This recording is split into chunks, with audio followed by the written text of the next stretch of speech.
masih nyaman dengan kesendirian atau memang sudah ada?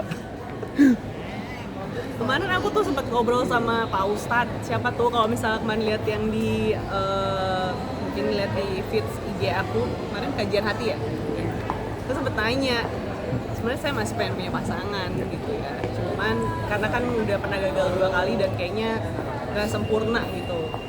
Terus tapi ada ketakutan kayaknya aduh kok nikah 3 kali ya gitu, ada rasa gitu. Tapi pengen punya pendamping karena sejujurnya menjalani hidup sendiri tuh nggak enak. Tapi satu sisi saya juga mengurangi stres saya gitu. Jangan sampai saya ketemu sama orang yang toksik lagi. Karena kemarin saya menemukan orang yang toksik yang akhirnya membuat saya koma, membuat saya lumpuh, membuat saya dan lain-lain.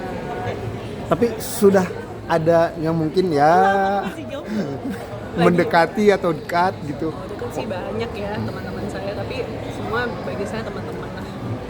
Soalnya saya lagi enjoy sama diri saya sendiri, lagi ingin kalau mungkin selama ini orang lebih banyak memberikan kasih sayang ke saya, keluarga saya gitu ya. Tapi saya sekarang lagi suka untuk bersosialisasi bagaimana mungkin saya nggak bisa menyelamatkan seluruh masyarakat Indonesia, tapi setidaknya orang-orang di sekitar saya mereka bisa bebas dari alkoholisme. Jadi itu kayak rilis yang harus saya keluarkan demi kesembuhan saya juga. Tapi kalau cowok kayaknya ntar dulu deh. Aku mau gedein anakku dulu. Tapi aku nggak menutup kemungkinan kalau ada jodoh ya. Cariin dong. Salah ya. Mungkin kriteria mungkin dari kemarin yang terpaut Jauh. sama yang terdahulunya mungkin. Aku honestly memang nggak bisa sama orang yang seumuran sama aku. Jadi kayak yang pertama itu kan 7 tahun bedanya sama Ramon. Terus yang kemarin sama Ray cukup jauh ya, 19 tahun. Karena gimana ya, mungkin karena dari kecil aku dikarbit, jadi Putri Indonesia juga dikarbit untuk menjadi dewasa, betul gitu ya. Jadi harus punya teman ngobrol yang seimbang sebenarnya gitu sih. Ngobrol yang seimbang, tapi bukan berarti saya sebagai perempuan tidak mengerti hierarki. Jadi istilahnya laki-laki itu ya memang harus satu step di atas kita gitu. Kitanya harus dia mengalah gitu. Sebagai single mom, berarti anak umur berapa tahun Kak? Izin? 12. 12. Sebagai single mom pasti kan agak berat gitu untuk ini, cara mengatasinya gimana sih?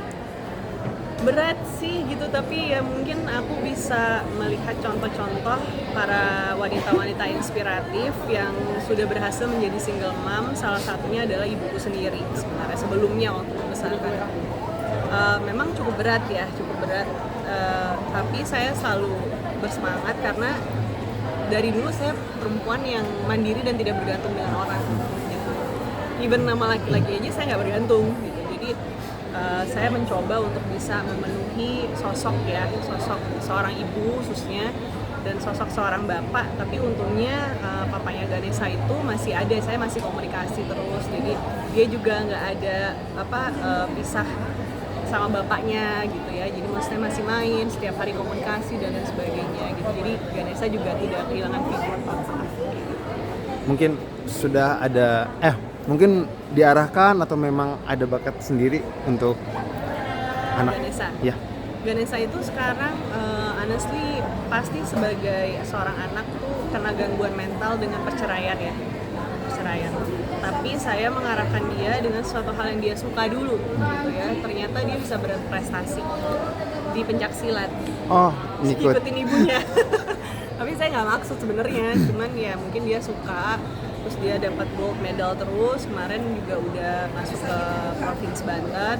Tapi karena dia sekarang sekolahnya di Jakarta, mungkin dia harus mengulang lagi kalau dia masih mau. Tapi kayaknya dia lagi pengen banyak explore hal yang lain. Kalau ditanya cita-citanya jadi apa, aku pengen jadi dokter hewan. Dia ngikut lagi kayak mamanya nggak dokter hewan sih, cuman katanya ngikut, kan mama duta satwa kata dia gitu. Jadi aku pengen punya kebun binatang. Wah berarti kamu harus jadi orang kaya, mama bilang gitu.